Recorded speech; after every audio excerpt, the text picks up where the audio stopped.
So tonight we're going to be looking at finishing your foldable from class. And for graphing a system of equations, our step one is to put both equations in the y-intercept form, also known as y equals. All right, step two is going to be that we are going to graph both equations. Step three, we will find the intersection point.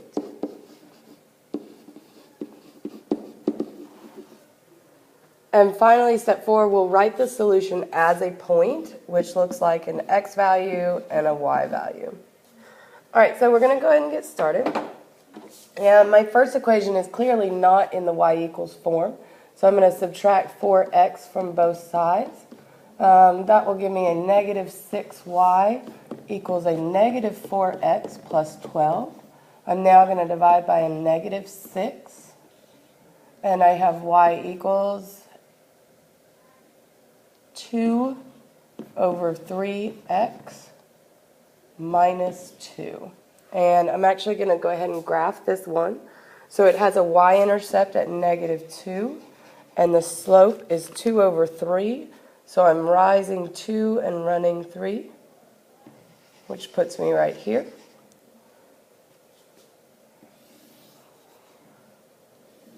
And so here is my first line, if you will. All right, for my second equation, it's almost in the y equals. I just need to divide both sides by 2. And so I have y equals a negative 1x plus 3. So to graph that line, my y-intercept is 3. My slope is a negative 1, and it might help to write this as a negative 1 over 1, so I can think about my rise over run. So it's actually a fall 1 and to the right 1.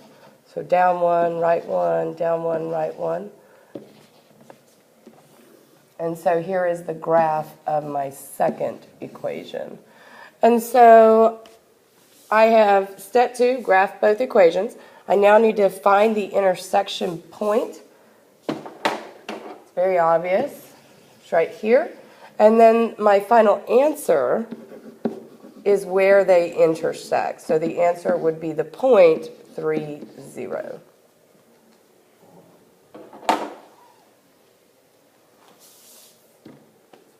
All right.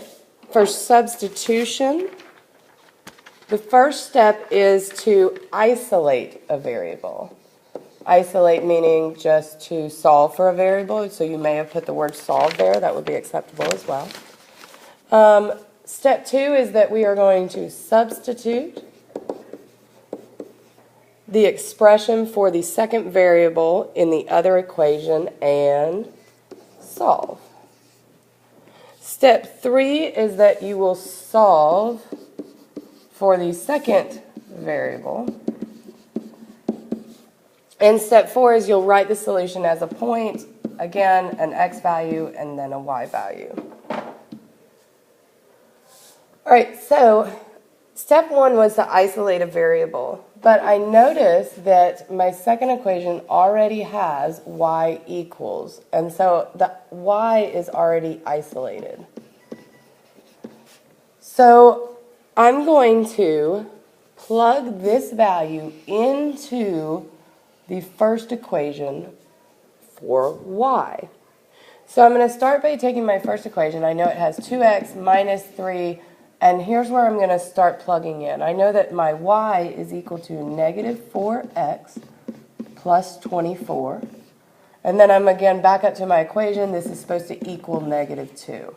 So hopefully we're seeing that this y equal just went into this equation right here. And now I have an equation that has one variable, and I'll be able to solve for that one variable. Of course, order of operations, I'm going to use distributive property first.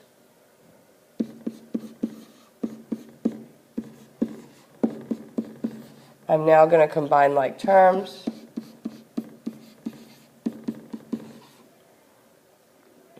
And solve for x.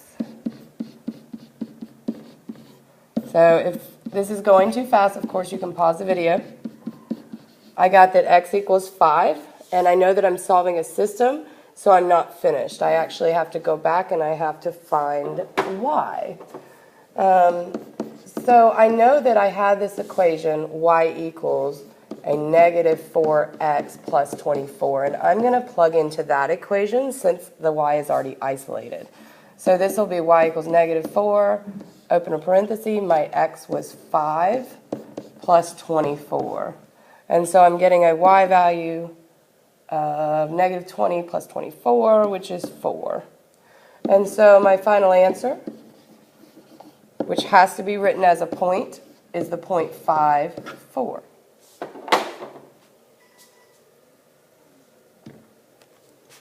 All right, the elimination method of solving a system. Step 1, you are either going to find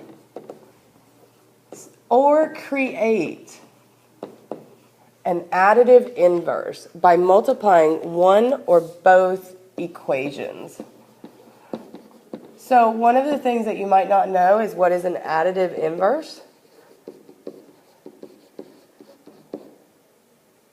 So when I think about the additive inverse of 5, it would be negative 5. It's two things that add together to give you 0. All right, step 2, we are going to we are going to add the equations.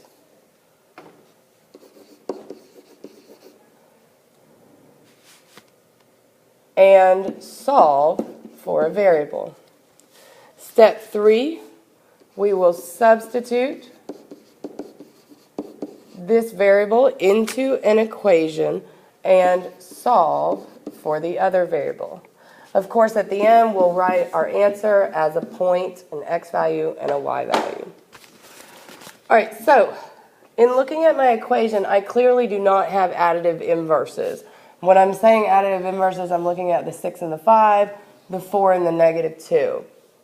So I do not have additive inverses. But it would be very easy to take this second equation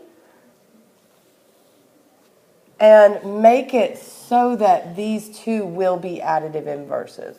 So I'm going to multiply my entire second equation by the number 2.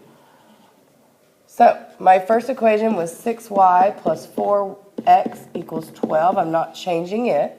But my second equation is now going to become 10y minus 4x equals 20. So I have created additive inverses by a plus 4 and a minus 4.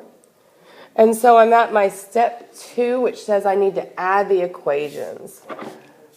So when I start adding these equations, I end up with 16y.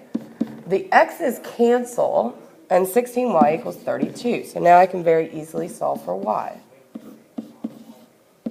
which in this case is the number 2. We're on our step 3 where we need to substitute this variable into an equation and solve for the other variable. You can use either equation you like. I'm going to use the second equation, but it wouldn't matter. So I'm going to use 5y minus 2x equals 10, and I'm going to substitute in my value of 2.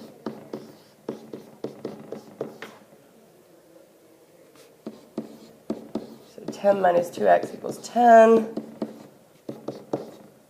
Negative 2x equals 0. And so x equals 0. Don't forget, obviously, to say your final answer,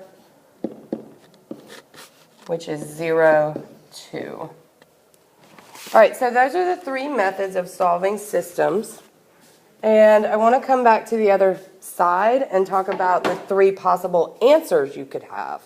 So in all of the examples we looked at, we had a point answer. And so that meant we had one solution. Anytime you have one solution, the graph of that is going to be one line intersecting with another line. And so the equations are going to have different slopes. As long as they have different slopes, you are going to end up with a one answer, some x and y. Now, one solution, don't forget though, has 2 values because it's 1 point. All right, something that has no solution is going to be a graph where the lines never intersect. So here would be just a really rough sketch of an example. They are going to have the same slope. So they're both heading the same rise over run, but they will have different y-intercepts. And so I'm seeing that here with like 1 and 5. They are same slope, they're parallel, but they have different y-intercepts. All right, finally, there's the example where you have infinite solutions. And this one can be kind of hard to draw. But the idea is that you have a line, and then you have another line that is right on top of the existing line. So this example, they will have the exact same slope, and they will have the same y-intercept. They're essentially the same line. All right, so at this point, your foldable should be complete. Again, if you missed something, rewind, go back. Please look over the independent activities before class tomorrow, and have a great evening.